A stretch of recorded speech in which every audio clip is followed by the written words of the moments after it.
What if the shadows of power hid a secret so explosive it could topple an empire built on gold and denial? Imagine a world where one woman's unyielding courage uncovers a hidden daughter buried under millions in hush money and forces a billionaire to face the child he erased. In mere seconds, a $250 million lawsuit crashes down like a storm, meant to silence forever, but instead it ignites a firestorm of truth that no amount of wealth can extinguish. Buckle up, because this isn't just a scandal, it's the unraveling of a legacy, one DNA strand at a time. What if the truth you buried comes back not as a whisper, but as a roar that echoes through the halls of justice? The lights blazed mercilessly, casting long shadows across the opulent room, highlighting every crease in the faces of the assembled press, every flicker of anticipation in their eyes. At the heart of Mar-a-Lago's ornate podium, Donald Trump stood like a king, surveying his realm, adjusting his cuffs, with the kind of deliberate precision that screamed performance art. Cameras clicked and whirred like a barrage of distant gunfire, capturing every calculated gesture. He wasn't here to discuss policies or visions for the future. No, this was pure spectacle, a masterclass in deflection and dominance. His voice dropped low, heavy, with the weight of implied threat wrapped in the soft velvet of his signature bravado. This morning, he intoned, letting the words hang in the air like a noose tightening, I filed a $250 million lawsuit against Representative Jasmine Crockett. He paused, allowing the gravity to sink in his eyes, scanning the room as if daring anyone to interrupt. She told the world a vicious lie about me, about my family, about a daughter that simply doesn't exist. The gasps that followed weren't born of genuine shock. They were the collective inhale of a media machine hungry for the next big headline, the thrill of conflict unfolding in real time. Trump's gaze narrowed, his expression hardening into that of a man already envisioning the front pages splashed with his victory. Let this be a warning, he added, his tone sharpening like a blade being honed. No one, no matter how radical, no matter how driven by woke agendas, gets away with slandering the Trump name. He didn't bother repeating her name again. He didn't need to. By sunset, every news outlet would be screaming it, every social media feed flooded with the drama banners dripping in bold red letters. And across the nation, one name was already surging to the top of search trends: Jasmine Crockett. But what if this lawsuit wasn't the end of the story, but the spark that lit the fuse to a bombshell revelation? Picture this: a routine congressional session suddenly transformed into a high-stakes battlefield where words become weapons and secrets threaten to explode. Thousands of miles away, beneath the majestic marble dome of the Capitol, Jasmine Crockett stood poised at a polished mahogany podium, her notes on a housing oversight bill spread before her like a map to justice. Her voice was steady, almost clinical, but laced with an undercurrent of unbreakable steel that commanded attention. And when public housing dollars disappear into shell corporations, she declared, her words cutting through the chamber's hum, the people who vanish with them aren't just numbers, they're mothers, struggling to keep a roof over. They're heads, veterans, who've served their country only to be forgotten seniors left in the cold without dignity. The room hung on her every syllable, but then an aide burst through a side door, his footsteps faltering in a near stumble, before recovering with the frantic urgency of someone carrying live explosives. He slid a crisp envelope onto her desk without a word, just the stark seal glaring back, Southern District of Florida. Legal notice. Priority flagged. Jasmine didn't pause mid-sentence, not immediately. She turned a page in her binder with deliberate calm, finished her thought as if the world hadn't just shifted beneath her feet, then slowly, almost casually reached for the envelope. The paper cracked open with a soft, ominous tear. Inside, a white folder emblazoned in gold letters: Trump v. Crockett, civil defamation, $250 million. No twitch of surprise crossed her face. No audible gasp escaped her lips. Just a soft, controlled exhale that the microphone mercifully missed. Her thumb tapped once against the folder, testing its weight like a warrior weighing a new sword, before she closed it with finality. Rep. Jim Jordan, seated 3 chairs away, leaned in with a smirk barely concealed behind his performative concern. Everything all right, Congresswoman? His tone was sweet poison, dripping with glee he couldn't quite hide. Jasmine didn't even turn her head, her eyes fixed forward. Perfectly, she replied, her voice as cool as ice. Then, as if the earth hadn't just quaked, she looked toward the committee chair and said, I'd like to request an adjustment to next week's agenda, Tuesday's hearing specifically. Jordan frowned, his curiosity piqued. Why, Tuesday? She finally locked eyes with him. In the chamber's ambient hum, dropped half a tone, the air thickening with tension, because I'll be triggering discovery. Her voice didn't rise, but the words electrified the room like a lightning strike. The assembly stiffened, spines straightening in unison. C. Span's red light blinked hesitantly as if unsure whether to capture the moment. In the back row, one reporter mouthed silently to a colleague. What did she just say? The folder disappeared into Jasmine's briefcase without ceremony, but one camera caught the glint in her eyes. They didn't blaze with anger, blink in fear. They calculated cold and precise plotting moves in a game that had just begun. What kind of explosive truth compels a billionaire to sue before the first word is even spoken? Racing against shadows he himself cast. Outside the Capitol, the news dropped like a meteor cratering the earth. Trump files $250 million. Defamation suit against Jasmine Crockett. Headlines exploded across screens, social media feeds, buzzing with speculation. Crockett's response was terse and cutting. Let the facts speak. In the hallways, her press secretary's phone erupted in a symphony of rings and notifications, calls pouring in from every major outlet. Inside the chamber, Jasmine resumed her remarks on housing, but her voice now carried a colder, sharper edge like a blade freshly whetted. It knew this was no longer just about roofs and rent. It was about standing on the brink of something monumental, a revelation that could redefine power and accountability. She had been handed the match, the spark that could ignite it all, and the man who had poured the gasoline watching from his golden ballroom in Mar-a-Lago believed he had set the perfect trap. Oh, how wrong he was. This wasn't a snare. It was the beginning of his undoing, a chain reaction where silence shattered and truths long buried clawed their way to the light. But Jasmine couldn't wait for the hearing to wrap. The moment her microphone clicked off, she slipped through a side corridor, the envelope tucked beneath her coat like smuggled contraband, her heart pounding with the storm brewing inside her chest. No press hounded her steps, no aides flanked her.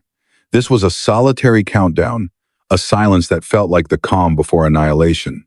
2 floors down behind a locked door marked secure briefing, no devices. The real war room awaited. The air inside bit like winter winds, sharp and unforgiving. Seated at the far end of the long oak table was Rep. Ayanna Pressley, calm, but coiled like a spring ready to unleash. Beside her, Jamie Raskin leaned forward, already dissecting an open legal folder with the intensity of a surgeon. And in the center seat, her expression sharper than her perfectly coiffed hair, sat Gloria Allred, the legendary attorney whose mere presence could make powerful men sweat. Jasmine dropped the Trump lawsuit on the table with a thud that echoed like a gavel. It's done, she said, her voice steady, despite the adrenaline surging through her veins. He took the bait. Gloria didn't smile. She reached into her briefcase and pulled out something heavier, a red file, thick and taped at the edges, stamped in black across the front, Meredith v. Trump. GIC 2214. Ayanna leaned in closer, her eyes widening slightly. He really filed this. Jasmine nodded, her jaw set. This morning, before I even opened my mouth. Jamie exhaled sharply through his teeth, a sound like steam escaping pressure. Then he just gave us something he's never given before discovery. Gloria peeled back the seal, with methodical care revealing pieces of a truth that had been smothered under layers of cash and coercion. A notarized DNA test from Atlanta Medical Center screamed 99.94% match. 3 signed NDAs, each blacked out, except for one name that leaped off the page, Tiana Meredith. A wire transfer log detailing $4.2 million routed through a shell firm to a woman in Decatur, Georgia, with the memo line reading Education Trust.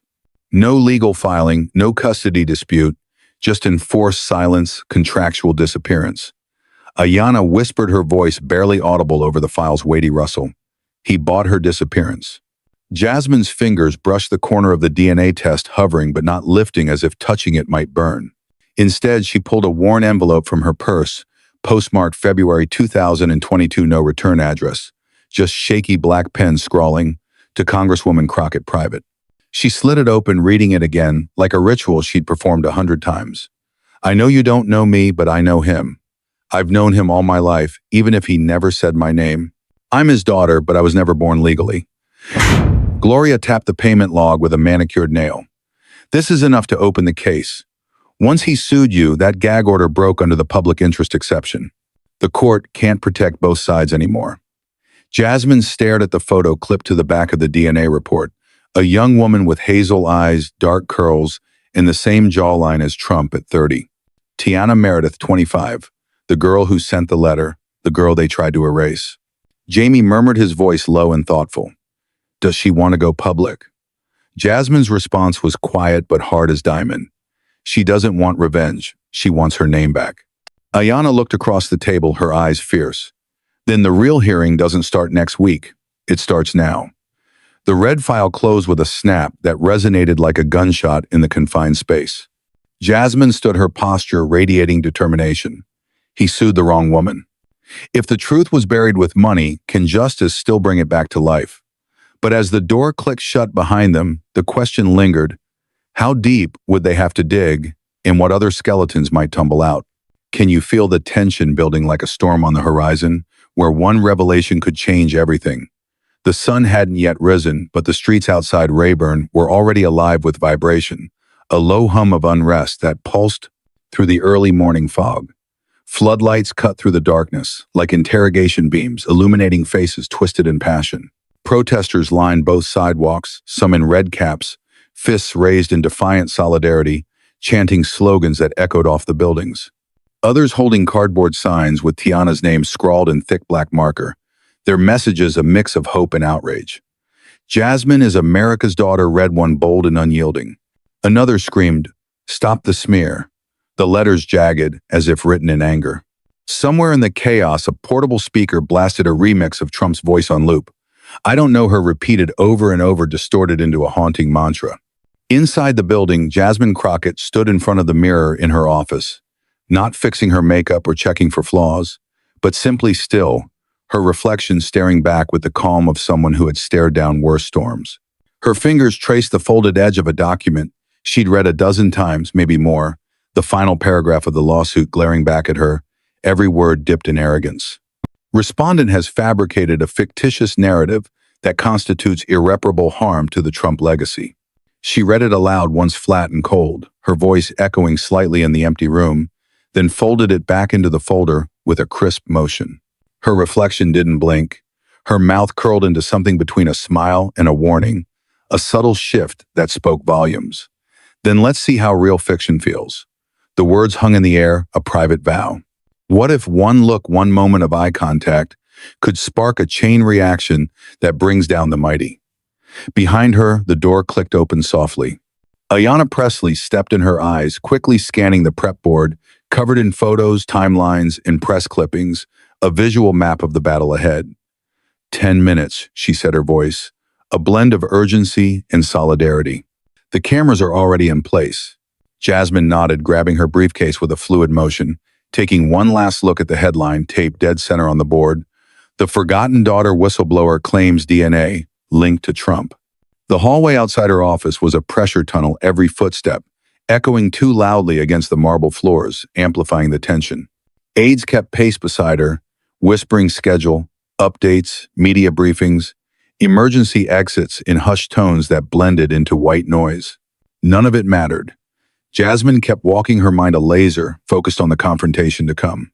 By the time she reached the first floor, the crush of reporters had formed a phalanx, dozens deep flashes igniting like fireworks, microphones stabbing toward her like spears in a medieval charge.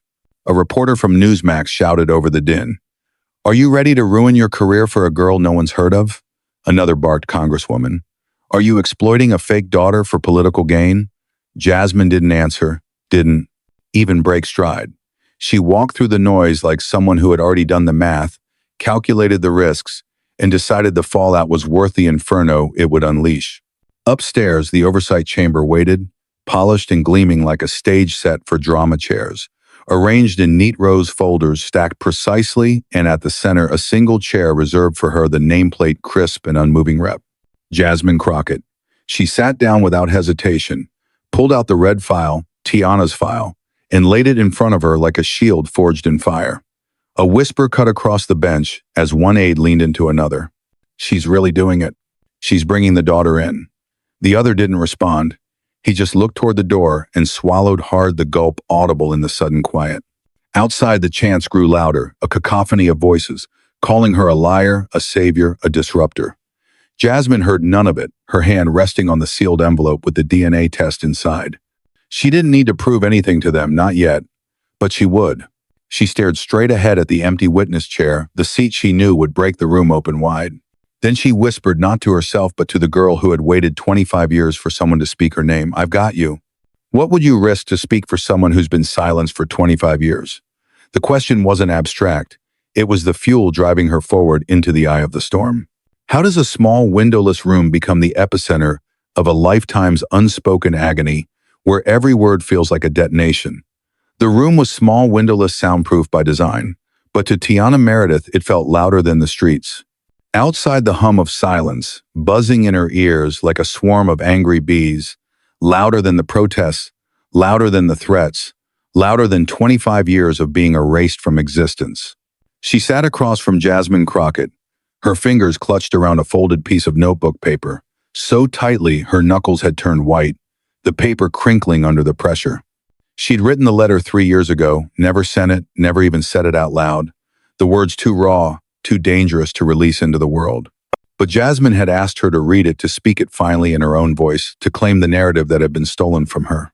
Tiana unfolded the paper slowly, her hands trembling as if the words might burn her skin. Her breath stuttered, then her eyes lowered to the page. She began to read, her voice halting at first but gaining strength with each syllable. "Dear Mr. Trump, you won't remember me, but I remember you. I was 12 years old, standing in the hallway at Mar-a-Lago, next to my mom holding a Shirley Temple and praying I wouldn't spill it. The memory flooded back as she spoke, vivid and painful, the grandeur of the estate, the marble floors cold under her feet, the way Trump's eyes had met hers for a fleeting moment. You walked by, looked me in the face and told her, 'She's got my nose.'" Her mother had laughed a nervous titter that didn't reach her eyes, but Tiana had cried later that night because her mom had told her the truth the evening before, and Trump had said it like a joke, like her existence was something to laugh off. Jasmine didn't interrupt, didn't blink. She watched Tiana's lips move slow, but certain, each word scraping away years of the silence she'd been buried under layer by layer, like excavating a long-lost artifact. "You never touched me, never said my name, but you saw me. You saw me, and then you looked away." Tiana folded the letter in half again, her hands still shaking, the paper now damp from her palms. Jasmine reached forward, gently covering them with her own, a touch that was steadying, grounding. "You don't have to stay invisible anymore," she said, the words not dramatic but calm, like permission granted after a lifetime of denial. Tiana's voice cracked a fracture in the dam, holding back her emotions. "It's not just about being ignored. It's about being erased." She pulled a crumpled photo from her bag, faded and bent at the corners, a grainy snapshot of her standing on a marble staircase in Florida. In the background, half turned, was Trump, clear as daylight, his presence unmistakable. Jasmine took it, studied it closely, nodding as the pieces fell into place. "Where was this Mar-a-Lago?" Tiana whispered, her voice barely above a breath. 2 days after New Year's 2011, my mom told the staff we were visiting her business partner. They didn't ask questions. Jasmine looked at the expression frozen on young Tiana's face, caught between pride and pain, a little girl hoping to be seen, a man pretending not to notice. "I kept the picture," Tiana said, her voice gaining an edge of defiance, "so I wouldn't think I made it all up." Jasmine folded it carefully, not to hide it, but to protect it like the precious evidence it was. "You didn't make anything up." He did. For a long moment, neither of them spoke, the silence heavy with unspoken understanding. Then Jasmine opened her binder, slid the DNA results forward. Tiana glanced at it once and looked away, the numbers. Too final, too real. "He always knew," she said, her words hanging like an accusation. Jasmine nodded, her expression resolute. "But now the world will too." Outside the room, cameras were setting up, journalists sharpening their questions, Congress members whispering strategy in hurried tones. Inside, it was just two women, one learning how to speak after years of forced silence, the other refusing to let that voice die again. "You ready?" Jasmine asked softly, her tone gentle but probing. Tiana stared at the door, her shoulders rising and falling, like someone releasing a lifetime of permission slips she never got to use. "I've been ready since I was 12. How do you tell the world you exist when the world's most powerful man denies you?" The question wasn't rhetorical. It was the core of Tiana's fight. And as she stood, it felt like the room itself was holding its breath. What if the cold language of contracts and clauses could inflict wounds deeper than any physical blow, cutting to the bone of identity itself? She had heard the numbers before, the millions, the dates, the conditions that bound her life in legal chains. But hearing it again recited in Jasmine's steady voice made Tiana flinch like it was happening for the first time. The words landing like punches she couldn't dodge. The room was the same, unchanged in its stark simplicity. Jasmine's tone unwavering, but the paper in her hand now carried a weight. Tiana had never let herself fully feel a gravity that pulled at her soul. This wasn't a rumor whispered in shadows. It was contract law, cold and unyielding. Jasmine flipped to page 4, the crease down the middle, still fresh, despite the years it had endured in secrecy. She didn't rush the reading, didn't soften the edges to make it easier to bear.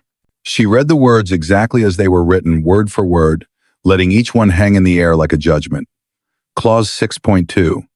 Paternity test results are to remain sealed indefinitely. Public acknowledgement of paternity is prohibited under penalty of civil forfeiture. Any attempt to disclose, publish, or confirm parentage, whether by speech interview or documentation, shall void this agreement. Signed Donald J. Trump, witnessed by Melania Navs Trump. Tiana stared at the signature like it might vanish if she blinked, but it didn't. It just sat there, ink and intent and silence, a mark that had defined her invisibility for decades.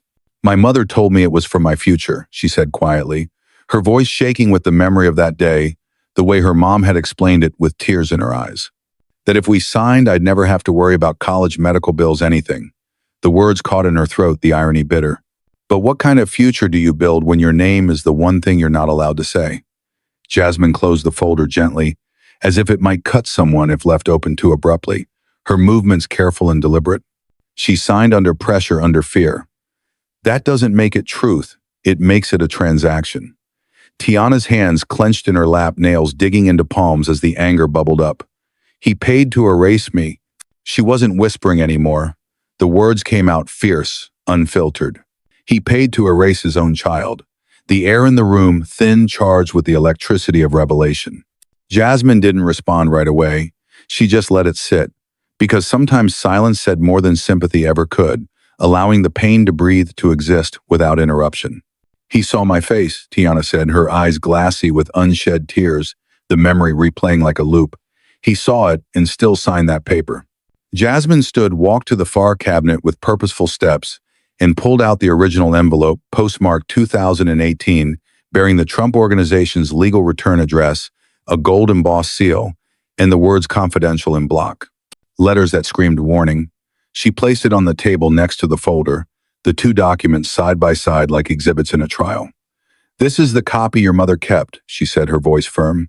The original NDA, the DNA results, the payment receipts, all under a case that was sealed in Georgia for national security considerations. Tiana blinked confusion, mixing with outrage. National security, Jasmine nodded, her expression darkening. That was the justification, the same one they used for buried settlements, closed courtrooms, silenced victims. Tiana looked down at her hands, turning them over, as if seeing them for the first time. So I'm a national threat now. Jasmine leaned in, her voice dropping to an intense whisper. You're a threat to the version of him the world's been sold. The version that never has consequences, that never has daughters he doesn't want to name. Tiana's voice broke a crack in the armor. Am I still real? Jasmine didn't answer with words.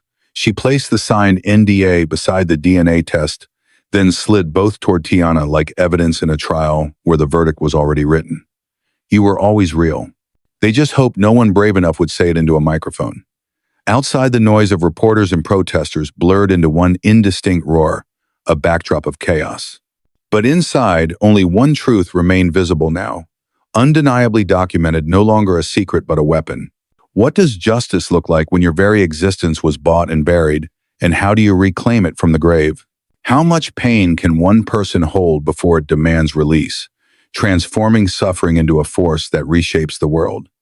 The air in the room hadn't moved since the clause was read aloud, as if even the oxygen was waiting suspended to see what Tiana would do next. She sat, motionless, fists balled in her lap, her jaw clenched like she was holding something heavier than anger, a lifetime's worth of resentment and resolve. Jasmine watched her, not pushing, not persuading, just waiting patiently, because some decisions can't be made by advice or logic. They have to be earned through the fire of pain, forged in the crucible of personal reckoning.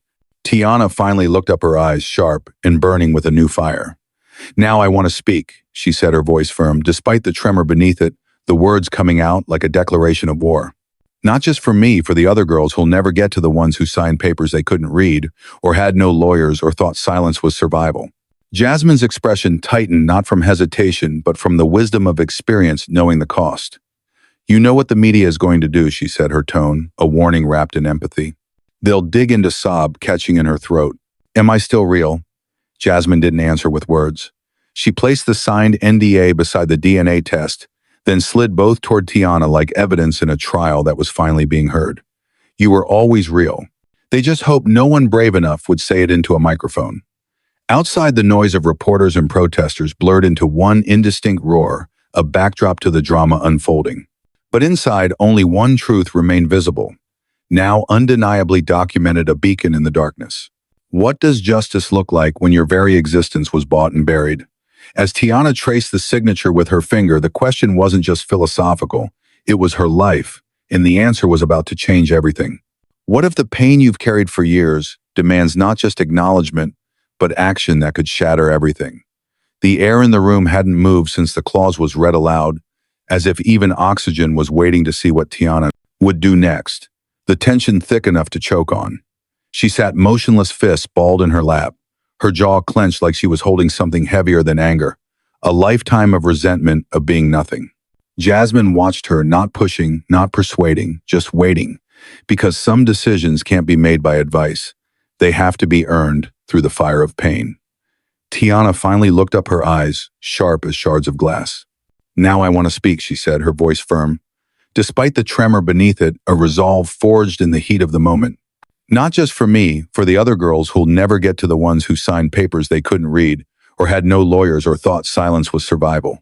Jasmine's expression tightened, not from hesitation, but from the experience of knowing the cost.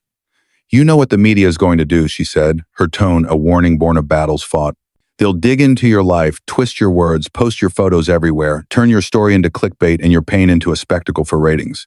Tiana didn't flinch. She leaned forward now, her voice rising like a wave building to a crest. Let them try. I've been silent too long. I was erased before I even had a chance to exist. I'm not letting him keep that power 1 second longer. Ayana, seated at the table beside them, nodded solemnly, her presence a pillar of support. Then we go in with a plan, not rage strategy, to make it count. Jamie Raskin entered from the hallway, with a file folder under his arm, already aware of what had just been decided, his face set in determination. 3 stages, he said without preamble, laying out the blueprint like a general. Stage 1, the public oversight hearing. Jasmine leads with controlled questions, full transparency to set the stage. Stage 2, live testimony from Tiana, 5 minutes, no edits, all networks present to amplify the voice. Gloria Allred stepped forward, her voice cutting through with authority. Stage 3, sealed exhibits submitted directly to the DOJ, the payment records, the NDA, the DNA test. Once in there, it's immune to suppression, no backroom reversals. It goes into the record forever. Tiana looked around the room, her posture shifting. For the first time, she didn't look like a girl buried in secrecy. She looked like someone rising from the ashes, phoenix-like. I want to read my letter, she said, her tone unyielding. The one I never sent in the hearing, into the microphone for the world to hear. Jasmine gave the smallest of nods, a spark of pride in her eyes. Then write your name at the top. Let the world see it clear. Tiana reached for the letter without hesitation, this time her hand steady. She wrote in clean block letters, Tiana Meredith, then added 2 more words beneath it. Daughter testifying. Outside the Capitol, the press corps circled like sharks, sensing blood in the water, the news of the lawsuit hitting every major network like a tsunami. But inside, a storm was about to form, not made of outrage, but of truth, sharpened into testimony, ready to cut through the lies. Jasmine looked at her eyes, proud and defiant. You're not just a witness, she said. You're the earthquake they thought would never come. Tiana nodded once slowly. Then let's bring the whole house down. What happens when a forgotten daughter walks into Congress with nothing left to lose, and the world is forced to listen? Can an ordinary chamber designed for debate become the stage for a destiny-altering showdown where secrets collide with reality? The oversight chamber wasn't built for tension like this. It was designed for routine hearings, slow, questions, rehearsed outrage that faded with the gavel strike. But this morning it pulsed like a courtroom seconds before a verdict. the air thick with electricity, red lights blinking on C-SPAN cameras as reporters leaned forward, notepads forgotten in their laps. The name Trump had returned to Congress, but this time not to testify or boast to defend against the undefendable. The double doors creaked open with a groan that seemed to echo the weight of the moment. Donald J. Trump strode in like it was still his building. His domain blue suit tailored to perfection, sharp tie knotted just so chin tilted, with that practiced sneer only decades of power can train into muscle memory. Behind him, two high-priced attorneys in dark suits and dead eyes, one clutching a leather folder stuffed with defenses, the other holding a PR-approved facial expression of neutrality. Trump didn't sit right away. He scanned the room like a predator entering familiar territory, his gaze skipping past lawmakers, past staffers, and pausing just briefly on Jasmine Crockett. She didn't move a muscle. Her eyes met his with a stare that didn't flinch, didn't blink, didn't bow in unyielding challenge. The chairwoman Dotto cleared her throat to cut the tension. We now convene this special hearing under constitutional privilege. Her voice was formal, but the room's energy crackled. Congresswoman Crockett, you've requested the right to introduce a civilian witness. Jasmine rose slowly, calm, and controlled her presence, filling the space. Yes, Madam Chair, a civilian directly connected to the subject of this lawsuit, whose testimony and presence have been denied for 25 years. Across the chamber, Trump scoffed under his breath, a low rumble. Here comes the circus. Jasmine didn't react. She turned toward the chamber doors and gave a single decisive nod. The doors opened and the room exhaled collectively. Tiana Meredith stepped forward, black blazer, white blouse. No jewelry, no notes, just her, just truth, her chin high as she walked with purpose. The silence shattered into murmurs, camera shutters, and dropped jaws. Some staffers froze in place. Others reached instinctively for their phones to capture the moment. Even the C-SPAN producer in the control room muttered, Jesus Christ. That's her. Trump's lips curled in disdain. That's not her, he said under his breath. That's not anyone. But Jasmine's voice cut through the murmurs like a blade honed for this exact moment. She's your legacy, sir. The words landed like a verdict, heavy and final. Tiana walked with her chin high, footsteps, steady on the carpet, not looking left or right, not flinching when cameras zoomed in close enough to count her eyelashes. She didn't slow when Trump's legal team whispered to each other with growing urgency, their faces paling. She sat in the witness chair, placed her hands on the desk, and looked straight at the committee, her gaze steady as stone. Trump's lawyer leaned toward him. Object, this is a stunt. But Jasmine was already ahead, her response swift. Madam Chair, all documents verifying this witness's identity have been submitted under seal, including notarized DNA confirmation. Let the record reflect that Mr. Trump's objection was not to evidence but to presence. The chairwoman Dotto nodded, her voice firm. Proceed. Tiana inhaled once, just once, as if to reset her lungs for what was coming, the weight of 25 years pressing down. Jasmine gave her a look, not instruction, not pressure, just permission to unleash. Trump's jaw twitched visibly. For the first time, something in his posture slipped a crack in the armor. He had spent millions burying the past, but now it had walked into the room wearing her own name, ready to claim it. What if your silence created the voice that destroys you? The question wasn't hypothetical. It was unfolding live, and the chamber held its breath for the answer. When the undeniable evidence speaks louder than any shout, what part of the facade crumbles first? The man or the myth? The chamber lights seemed brighter now, as if they were waiting for something to combust, to burst into flames under the furrow. Heat of revelation. Jasmine didn't raise her voice. She didn't need to, the truth was volume enough. She opened the red folder on her desk with a precision that made every eye in the room follow her hands, the pages rustling like dry leaves in a windstorm. The documents inside didn't shake. The paper didn't lie, and neither did the numbers inked in black across the top, bold and accusing. She read slowly, each word cut clean and deliberate, letting them land with the weight they deserved. Paternity analysis sample A against sample B. Probability of paternity 99.94%. A murmur swept the benches like wind across dry leaves, a ripple of shock that grew into a wave. Tiana sat still, her expression composed, but inside her heart raced. Trump's leaned back slightly, but the tension in his jaw gave him away, a muscle, ticking like a time bomb. His attorney scribbled furiously on a pad notes that would never see the light of day if they could help it. But Jasmine wasn't done. She turned the page with a flick. Wire transfer log. She continued, her voice steady as a drumbeat. dated the 14th of March 2018, total $4.2 million. Originating from TML Strategic Holdings LLC, a known shell company tied to the Trump Organization. Destination account Maria Meredith, Tiana's mother. Memo line education support. Trump's fingers tapped once against the table, then again harder, a rhythm of frustration. Irrelevant, he muttered under his breath, but the room heard. Jasmine ignored him, holding up the next page larger for the cameras. A scanned PDF with bold black text and a familiar signature in blue ink. This is the non-disclosure agreement signed by Maria Meredith, binding her to silence under penalty of forfeiture. And here she pointed to the final line, zooming in on the projector screen behind her, is the most critical element.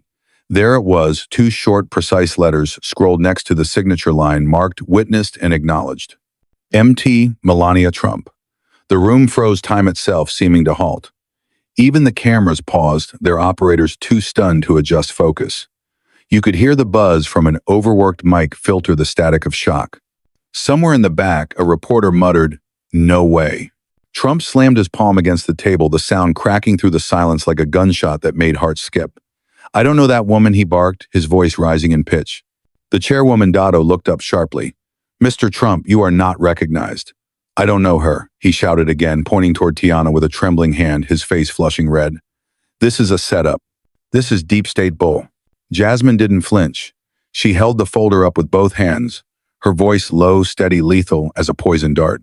"Then maybe you can explain why your wife acknowledged the transaction, why her initials are beside the agreement, why the money came from your shell company, and why the DNA doesn't lie even if you do."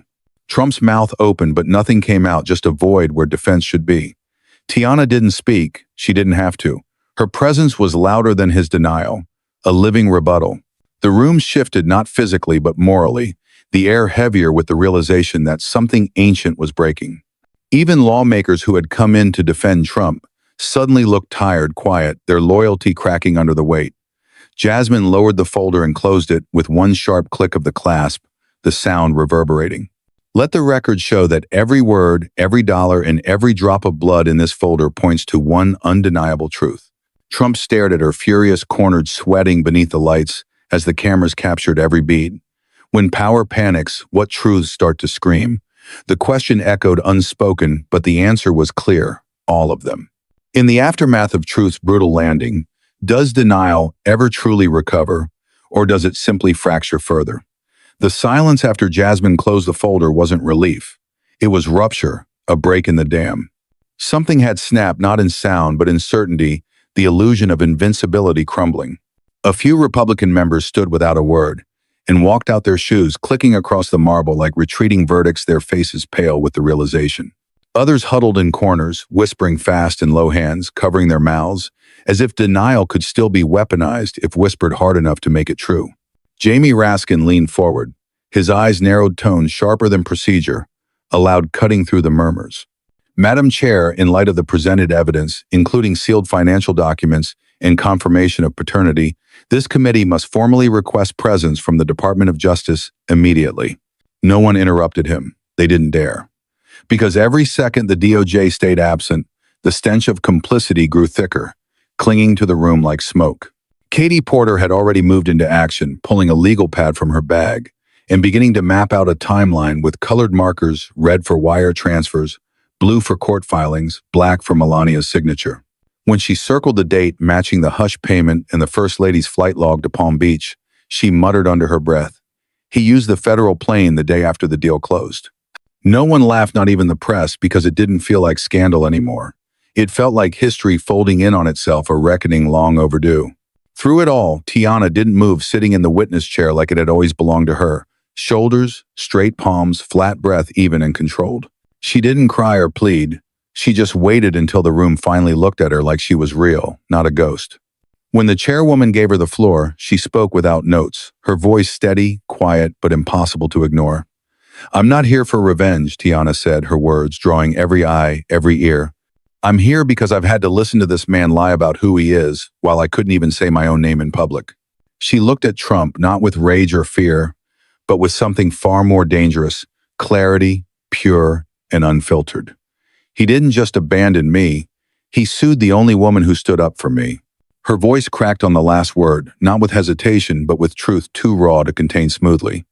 She paused, lips trembling, then wiped a tear that had already fallen, the gesture human and heartbreaking.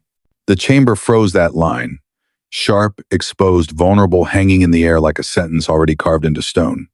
Trump didn't speak. His lawyers didn't breathe. Jasmine watched her proud, unshaken. A witness didn't have to shout to set fire to a system. She just had to stand in it without blinking. Outside protesters had stopped chanting, their voices silenced by the live feeds.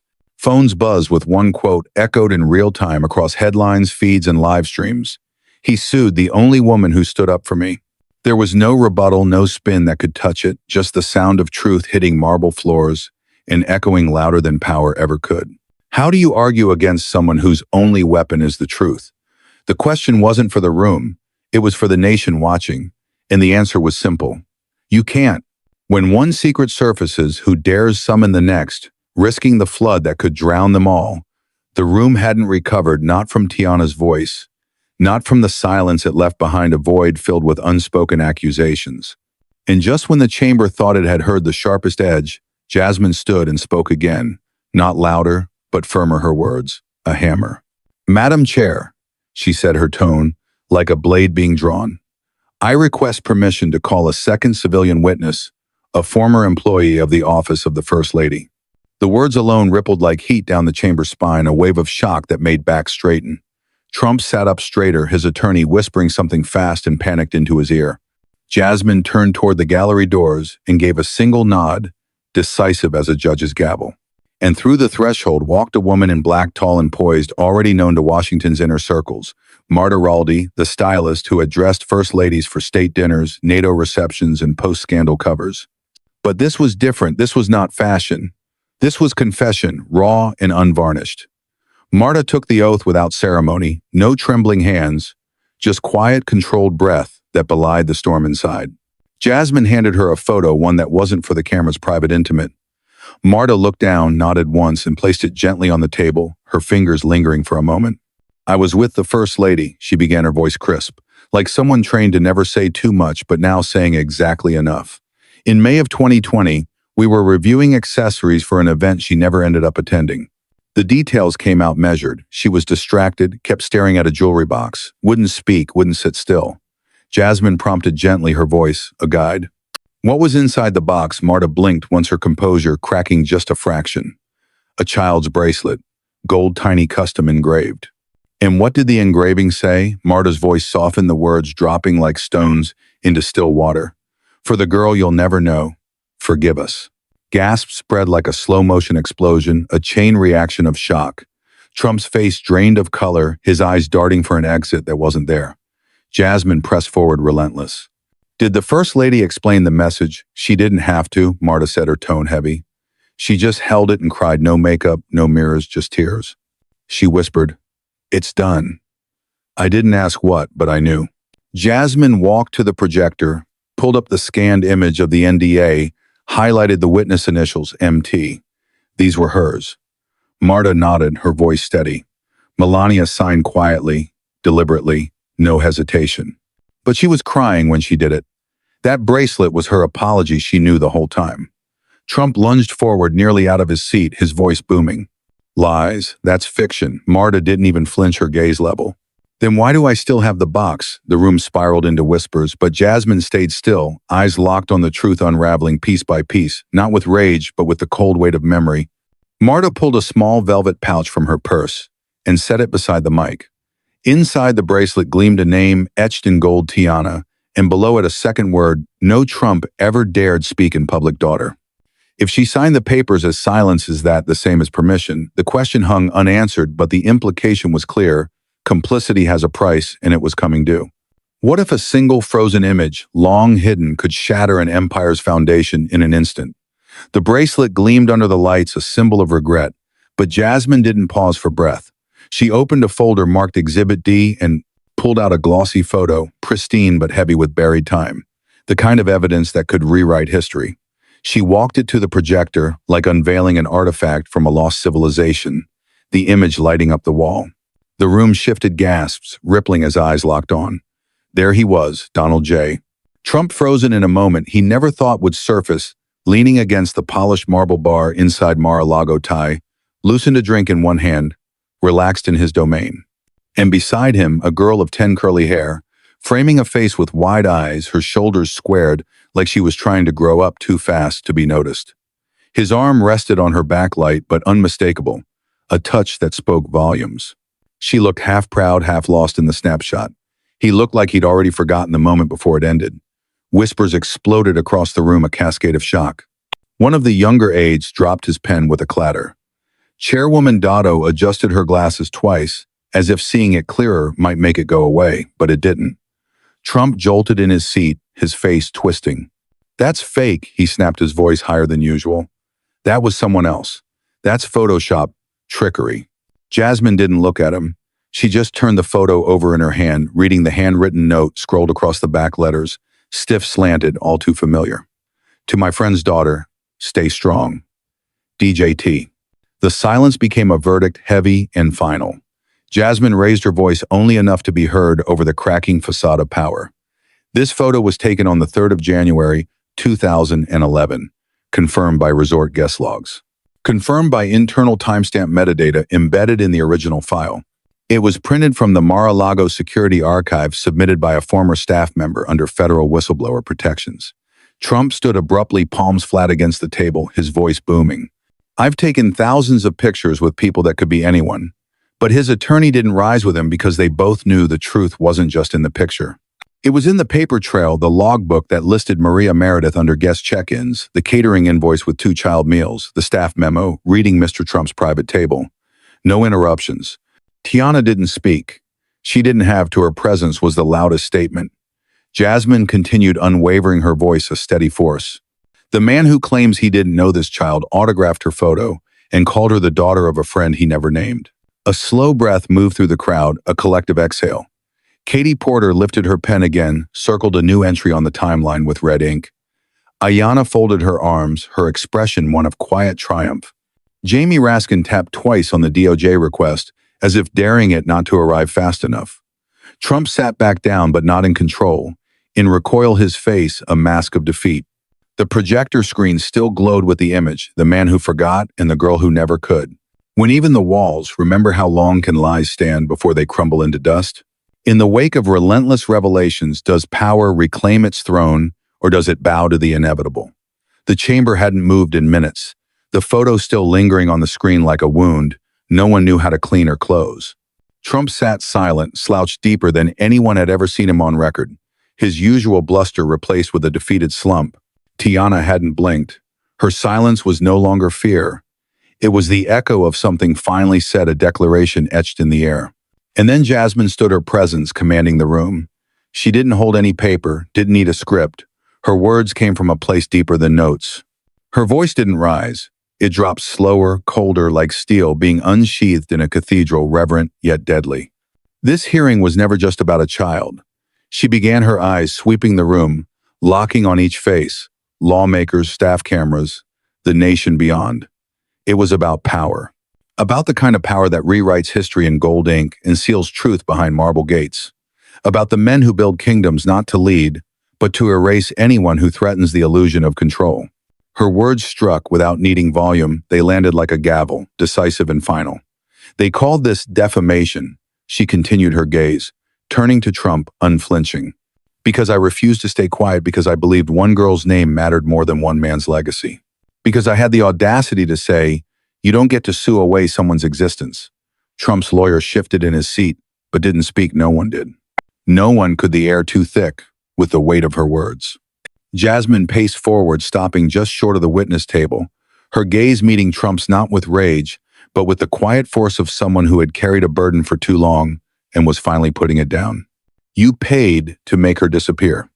You signed documents to bury her name. You used your wife's silence, your money, your muscle, to make sure no one ever asked the question, whose child is this?" She turned slowly to face the room.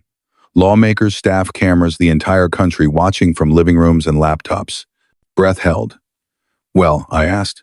She picked up the folder, Exhibit D, the one he hated most, and closed it with a soft click that sounded louder than any outburst, reverberating like a verdict. "If that makes me the villain in your lawsuit," she said, letting the weight of it settle like dust on forgotten shelves, Then let the jury be America. There it was, the final blow wrapped, not in fury, but in choice. Not for him, for the people watching. For every woman told to hush, for every girl who watched her. Truth traded for silence and spin. She stepped back, hands at her side, steady as rock. You call this character assassination, she said, but I call it resurrection. Trump didn't respond because what could he say to a truth that didn't ask for permission? The chamber didn't applaud, it didn't move. It just listened, absorbed the world beyond beginning to shift. Who really defames a name, the one who hides it or the one who speaks it? The answer was clear, and it was rewriting the story in real time. When the counterattack hits like a freight train, does it crush the spirit or forge it into something unbreakable? The counterattack came fast, brutal, and bloodless, designed to crush without leaving fingerprints. At exactly 6:14 a.m., before D.C. had even shaken off its sleep, Trump's legal team filed a 96-page emergency injunction, a legal missile aimed at the heart of the truth. It demanded immediate suppression of the oversight hearing footage, the removal of all public records, and the erasure of Jasmine Crockett's exhibits from congressional archives, labeled urgent for the preservation of national dignity. The filing read like a tantrum dressed in federal code, a desperate bid to turn back the clock. By sunrise, headlines ignited like a second sun rising over the horizon. Breaking Trump moves to erase paternity scandal from record injunction filed. Trump seeks to silence testimony of alleged daughter. Trouble for Crockett legal firestorm escalates over shocking photo. And by midday, the storm had metastasized into something uglier, darker. On fringe sites and MAGA forums, hashtags like #FakeDaughter, #DeepStateSeed, and #WokeHoax climbed into trending territory fueled by bots and true believers. Anonymous accounts doxed Tiana's home address, posting it with malicious glee. A photo of her mother's headstone was uploaded online with a caption, "One lie dies, another lives." She received over 300 direct threats in just 6 hours, some calling her gold-digging filth, others threatening to finish what Trump should have. One message simply read, "You should have stayed invisible, girl." In most stories, that would have sent her running, hiding in fear. But this wasn't most stories. This was a fight for existence. At 3:00 p.m., under a pale autumn sun and a wall of press fans that blocked the street, Jasmine Crockett stepped onto the Capitol steps. Her blazer was navy, her expression steel forged in fire, flanked by Rep. Presley Jamie Raskin, civil rights leaders from 4 decades of struggle, and Tiana, calm, focused, unshaken Gloria Allred, stood just behind them, clutching a sealed copy of the NDA in one hand and the DNA test in the other. There were no teleprompters, no podium, just a woman with nothing to lose, and another with everything to say, the crowd pressing in. Jasmine didn't wait for a cue. She faced the cameras, her eyes hard as diamonds. This morning, the former president filed an emergency motion not to clear his name but to bury hers. Not to deny the evidence, but to erase the person it belongs to. The crowd of reporters buzzed like hornets, but no one dared interrupt as her words cut through. "Let me be clear," Jasmine said, her voice rising like a tide. "We are not afraid of paper bullets. We've been hit harder by silence than we ever will be by subpoenas." She turned slightly, motioning to Tiana. The young woman stepped forward, her voice quiet, but razor-sharp, slicing the air. "He tried to make sure I never had a name. He paid lawyers to scrub me from existence. Now he wants to sue the only person who ever said my name out loud." She paused, her breath steady despite the chaos. "If the price of existing is this, then I'll pay it again and again," a reporter shouted from the front. "Are you afraid for your safety?" Jasmine cut in before Tiana could answer, her tone snapping like a whip. "Afraid of what? Afraid of cowards hiding behind money and motion filings. Afraid of men who've lied under oath and now tremble at the sound of a woman reading a photo caption aloud." She stepped forward, her presence expanding. "Let me say this clearly. If Donald Trump wants to fight in court, then the courtroom better have room for the truth. And for once, he won't be the one writing the script." Cameras flashed like lightning. The crowd stirred, not with chaos, but with momentum, a movement beginning to swell. When the rich weaponize silence, what happens when it finally backfires? The answer was unfolding on those steps, and it was unstoppable. What if a simple piece of paper, ordinary in appearance, held the power to topple legacies and rewrite identities? The oversight chamber had seen its share of documents, transcripts, affidavits, exhibits stamped and sealed, but none like the one. Jasmine Crockett now held in her hands a single-page cream-colored state. issued the kind that normally went unnoticed, buried in hospital drawers and DMV files. But this one could end legacies, shatter illusions. Jasmine stood slowly, her tone like thunder, just beginning to gather on the horizon. Before we adjourn, she said, the committee hanging on her words, the committee will receive one final item filed last month, approved by the Georgia Department of Health and notarized by the state registrar under penalty of perjury. She turned toward the chair and lifted the document so that every camera in the room could catch it in frame, the paper catching the light. Tiana Meredith's amended birth certificate, Jasmine declared, her voice resolute. Paternal field updated after confirmation of DNA and legal admission of paternity under seal. Then she read the name aloud, every syllable landing like a hammer strike on anvil. Donald John Trump. The chamber gasped as one, a sound like oxygen sucked from the room, then dropped like breaking glass. Trump jerked forward in his chair, his eyes darting between Jasmine and the paper, as if searching for an escape hatch that wasn't there, his face a mask of disbelief. His lawyer reached to speak but stopped himself, because this wasn't testimony anymore. It was state-certified fact, unassailable. Tiana sat in the gallery, unmoving, her face, pale, her breath shallow as the weight pressed down. For a moment it looked like she might shatter under the intensity, but then her lips moved, barely audible but caught by a nearby mic. I exist now. 3 words, no more, but the power in them outshone every dollar Trump had ever spent to keep her in the shadows. A declaration that echoed louder than any lawsuit. Jasmine stepped closer to the record keeper's desk and placed the certificate down like a verdict sealed in stone. This is not an accusation, she said. This is not speculation nor political theater. It is a legal truth recorded, stamped, and irreversible. Trump gripped the edge of the table, knuckles white as bone. Forgery, he barked, his voice cracking. The state's been infiltrated. This is a deep fake. But no one moved to defend him. No one echoed his denial. Even the Republicans who remained stared blankly, hollow-eyed, as the weight of what had just been confirmed settled in like a storm that could no longer be outrun. Chairwoman Dotto leaned forward, her voice slow and stunned. Let the record reflect that the document has been verified under oath and is admissible. Jasmine turned back toward the gallery, her eyes finding Tiana's in the crowd. You were never invisible, she said, her words, a promise. But now even the system has to see you. Tiana nodded, blinking back tears. She didn't dare let fall, not here, not in front of him. Her name wasn't whispered anymore. It was read, filed, entered into the record. Not as a mistake, not as a maybe, as a daughter. Trump slumped back in his chair, silent now. Not from strategy, but surrender. When identity is legalized, does it finally become undeniable? The chamber knew the answer, yes, and it was irrevocable. How swiftly can the wheels of justice turn from a whisper to a roar, summoning accountability where none was expected?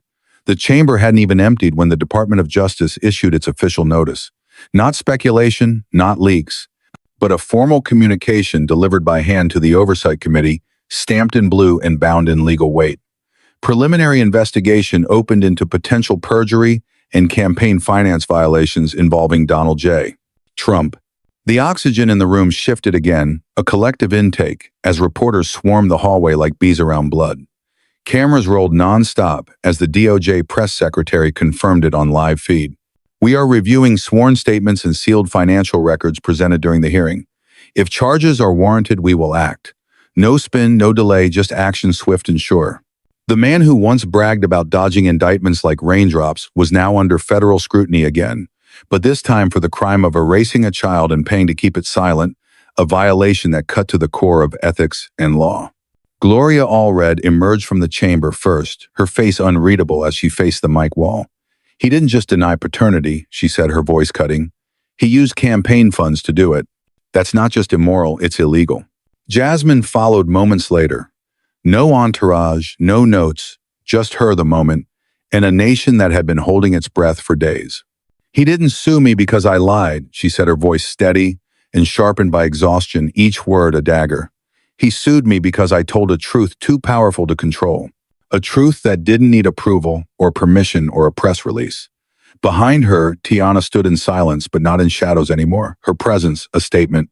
Reporters shouted questions, one rising above. Do you regret coming forward? Jasmine turned to answer for her, her tone protective. She didn't come forward to destroy anyone. She came forward to exist. Inside the Capitol, the Oversight Committee filed formal notice to transmit all evidence to the Federal Election Commission and the DOJ. A rare and serious step one that signaled the end of games. Katie Porter's annotated timeline now sat in a sealed exhibit marked election tampering 2018 to 2020. Jamie Raskin signed off on the motion without hesitation, and in the West Wing sources leaked panic whispers of damage control. Trump's legal team issued a vague defensive statement claiming political persecution, but not one line denied the evidence, not the birth certificate, the bracelet, or the photo. Because the facts were no longer deniable. They were public permanent, and prosecution was now a question of when, not if. As dust settled over Capitol Hill, Jasmine paused on the steps and looked into the crowd one last time. They thought the law was theirs to weaponize, she said. But laws don't belong to men with money. They belong to the people they tried to silence. The street below erupted not in chaos, but applause, a wave of support. Because today the truth didn't beg for justice, it summoned it. Can the law still serve the people when the people bring the law to court? The answer was resounding yes, and it was just getting started. In the blaze of viral fame whose story becomes the spark that sets the world on fire, it didn't take hours, it took minutes. By the time Jasmine left the Capitol steps, her name and Tiana's had become digital fire, spreading like wildfire across every platform. Hashtags surged, like aftershocks number, I am Tiana number, truth on record number, erase me no more. Twitter turned into a confessional TikTok, into a battleground Instagram, into a shrine for the silenced. For 72 hours, the country didn't scroll past it, stared transfixed. Women posted photos of themselves holding their birth certificates, some with blank paternal lines that spoke volumes of absent fathers. Others shared courtroom filings with the words denied, unacknowledged, sealed, circled in red. A former staffer from a 2008 presidential campaign revealed her own NDA, her story mirroring Tiana's in eerie detail. A woman in Houston went live from her car, tearfully reading a letter she wrote to a man who never claimed her, her voice cracking as she said, I watched Tiana stand there, and for the first time in my life, I felt seen. Cable news melted down pundits, scrambling to reframe the scandal. Some defending Trump as a flawed man targeted by ambition. Others calling it the reckoning his name was running from. But the narrative had already left their hands. It belonged to the people, now a collective voice rising. Town halls in Detroit, Philadelphia, Atlanta, Oakland filled beyond capacity organizers, expecting 50, but getting 200 grandmothers standing beside granddaughters, each holding different versions of the same story: abandonment, bribery, silence enforced by power. And in every room, someone would whisper before standing, I didn't think I'd ever say this out loud.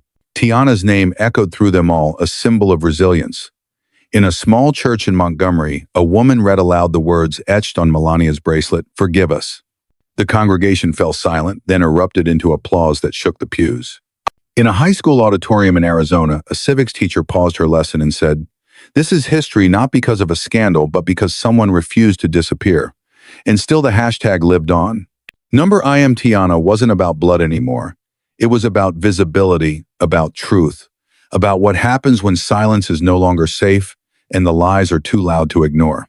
Even the White House couldn't stay quiet. The press secretary dancing around questions for 24 hours before issuing a strained statement, every American has the right to know who they are. That's not partisan. That's principle.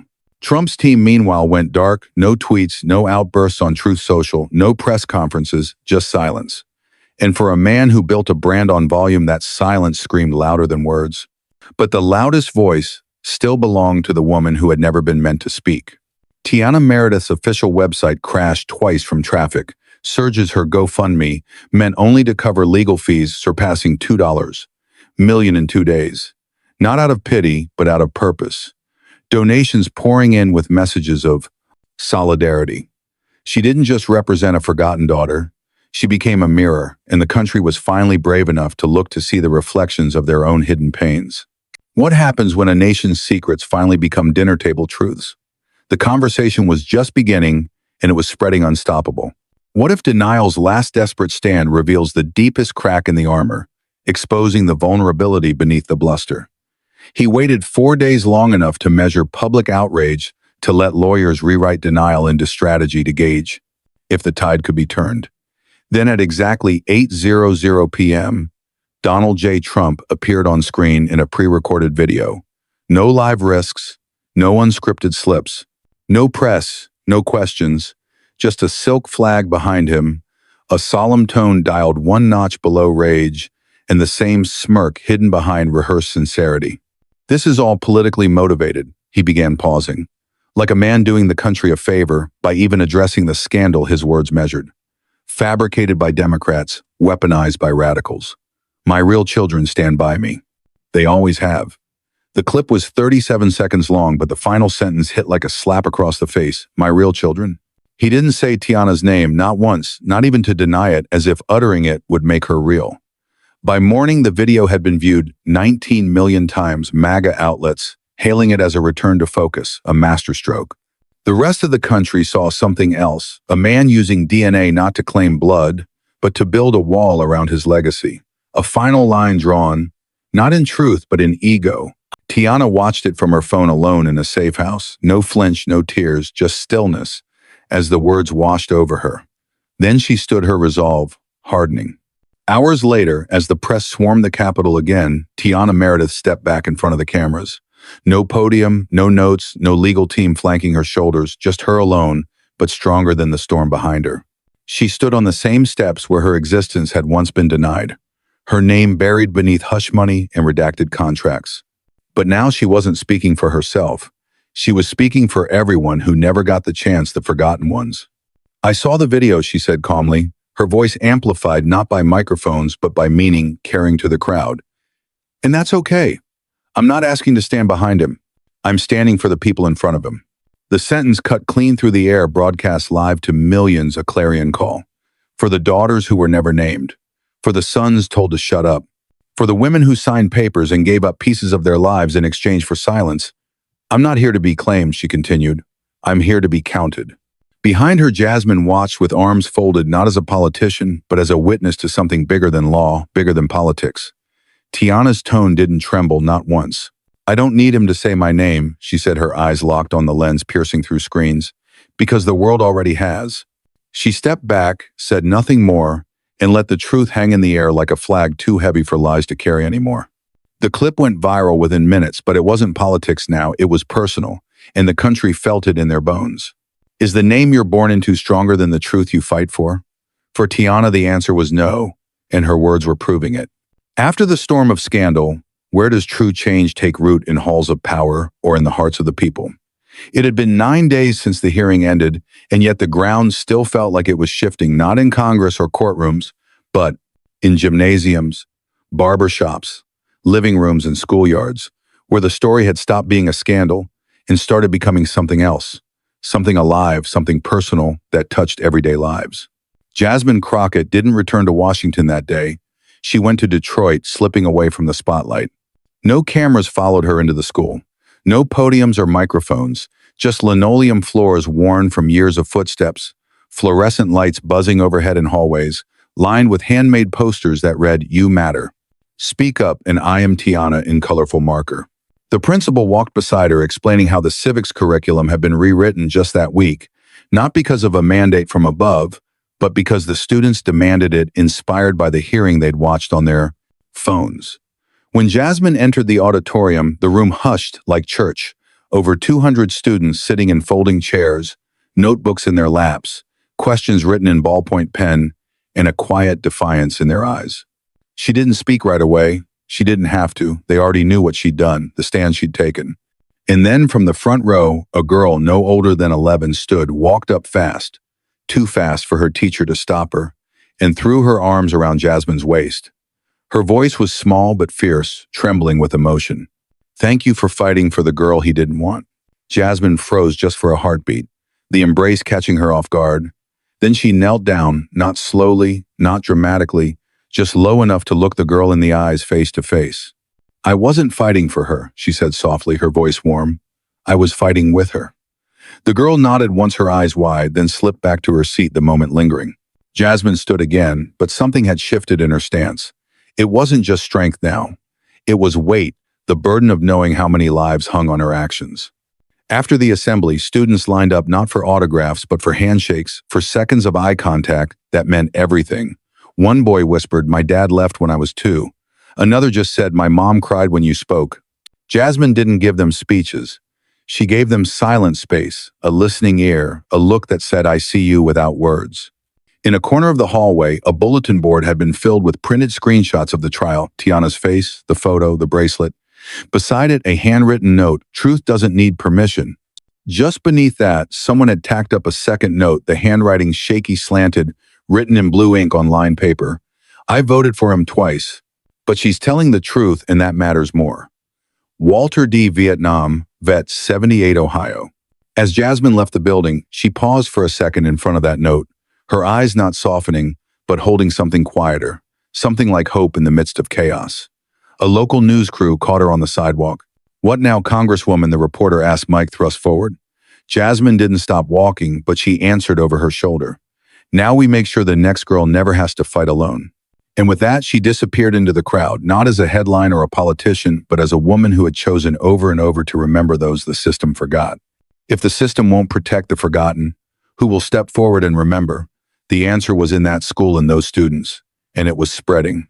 1 year later, can the scars of revelation speak louder than the initial wounds shaping a new era? The Capitol looked the same on the surface. Flags still flapped in orchestrated rhythm. Reporters huddled in tight rows outside steel barriers. But 1 year after the hearing that cracked a name wide open, the air felt different, lighter, yet sharper, like history had left a scar, and the scar had learned to speak, to teach. Inside the rotunda, a small ceremony was underway. No orchestra, no fanfare, just a plaque, a podium, and a crowd of people who understood what it meant to be forgotten and still show up their faces, a tapestry of resilience. At the center of the stage stood Tiana Meredith, head held high gown, flowing navy beneath a white sash. She wasn't testifying now. She was receiving her presence, a testament to survival. Today, the dean of Howard University announced, his voice booming through the speakers, "We award the first ever Meredith Fund for Forgotten Daughters, a full scholarship endowed by anonymous donors designed for students whose legal identity or family truth was hidden, silenced, or buried." The room applauded, but Tiana didn't cry, not this time. She just closed her eyes, breathed once deeply, and whispered to herself, "I exist now, and I'm written in." Across the city, another headline pulsed through every news ticker: Breaking House Ethics Committee opens formal investigation into Trump hush payments and perjury allegations. Subpoenas had been issued, depositions scheduled. No one used the word unshakable when describing him anymore. The myth had cracked. Meanwhile, in a modest press room in Texas, Jasmine Crockett stood before a crowd of supporters, her declaration making the floor itself seem to shift underfoot. "I'm running for U.S. Senate." The crowd erupted, not just for her candidacy, but for the path she carved, a trail blazed through fire. She didn't build her campaign on outrage. She built it on the memory of a courtroom, a name, and a voice that should have never had to fight to be believed. When asked why she chose now, she didn't hesitate, her voice clear. "Because we've had enough of leaders who erase. It's time for leaders who remember."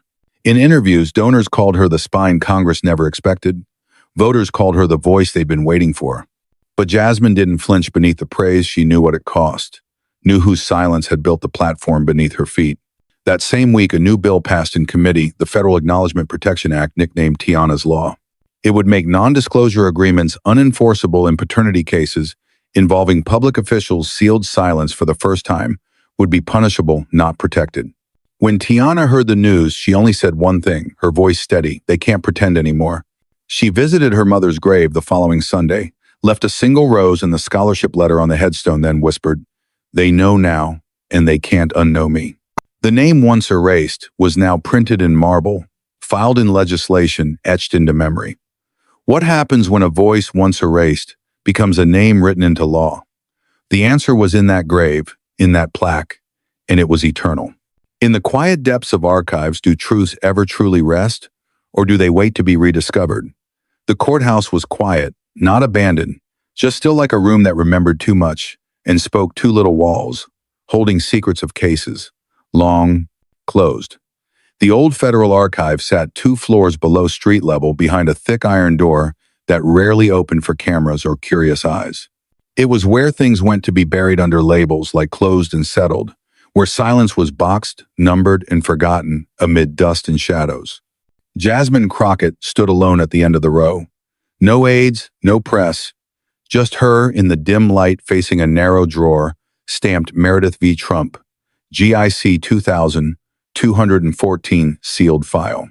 The same case number that had once arrived in a red envelope, the one Trump thought would die in legal purgatory, never breathing daylight again. She pulled it open slowly, the metal scraping like a reluctant confession. Inside lay everything the NDA with its chilling clauses. The wire transfers tracing money's dirty path, the DNA report with its 99.94% certainty, Melania's initials like a ghost signature, the photo with the inscription, the bracelet in a sealed evidence bag. All of it stacked like a story written in fragments, until a girl stood up and turned them into a sentence the country could no longer unhear. Jasmine stared at the folder, no words this time, just the weight of it all pressing on her. She reached into her coat pocket and pulled out a folded sheet of paper, not typed, but handwritten ink, sharp and deliberate. She laid it on top of the file without ceremony, but the message it carried was anything but quiet. You almost erased her, but she made history instead. She pressed the page flat with her palm, as if sealing a truth that had finally been honored, not in headlines or hearings, but in record, the kind no judge could strike, no billionaire could redact. She stood there for another moment, letting the silence breathe the air thick with closure. The room didn't applaud, it didn't blink. But Jasmine felt it, a shift in the air, a closing loop. The girl once buried was now documented in the very institution that tried to keep her out. She closed the drawer slow and final, the click echoing through the file room like a bell tolling for an old lie. Then she turned coat swaying gently behind her and walked down the hallway without looking back.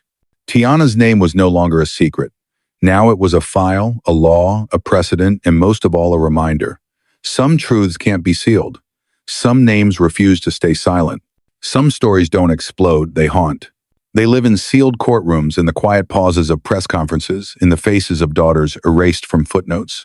Tiana Meredith was never supposed to exist publicly, but when the machine tried to bury her, it forgot something crucial. Truth doesn't decay. It waits patient and relentless. Jasmine Crockett didn't storm the gates. She walked through them with evidence in one hand and conviction in the other. She didn't need theatrics. She needed time, a name, and the will to say, not this time. And when she spoke, it wasn't for applause. It was for history. This wasn't about a birth certificate or a bracelet in a locked drawer. It was about power, how it hides, what it's ashamed of, how it silences what it can't control. But the moment that photograph surfaced, the moment DNA turned into testimony, America saw something it couldn't unsee. Not scandal, not gossip, but a scar deep, documented, denied. Melania's signature, the hush payments, the stylist's quiet confession, all of it pointed to one truth. Silence had been weaponized, and Jasmine disarmed it.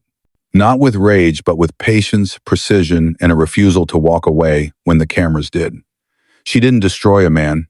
She restored a girl. She didn't chase headlines. She built a lighthouse for every daughter, told to disappear for every mother who signed to survive. And when the storm came, she didn't flinch. She stood taller. Tiana never asked to be born a symbol. But when the world gave her a spotlight soaked in shame, she didn't blink. She stood on the Capitol steps, and her voice, once silenced by money, became the sound of accountability. No longer hidden, no longer denied, no longer alone. And maybe that's what frightened them most, not the documents, not the hearings, but the fact that she didn't want revenge. She wanted recognition and got it. So this story doesn't end in court. It ends here with you. Not as a viewer, as a witness. Because some names aren't just born, they're earned. And now the question remains, not for her, not for Jasmine, but for us. What about you? If your voice could free someone invisible, would you speak? Then don't just watch, write their names, share their stories. And if the world forgets them again, remind it who they are. If this story stayed with you, don't let it disappear. Like, share, and subscribe to Mr. Truth Stories, where voices once erased are finally heard. Tap the bell, because the next name spoken might be one they tried to bury. What moment struck you the hardest? Tell us in the comments, because silence built this system, and your voice can help dismantle it. This dramatized story is inspired by real struggles and real people. All characters and dialogue are fictionalized for commentary and education. It is not intended to defame or mislead, but to inspire reflection and civic awareness. Thanks for watching. Truth isn't over. It's just waiting for someone to hear.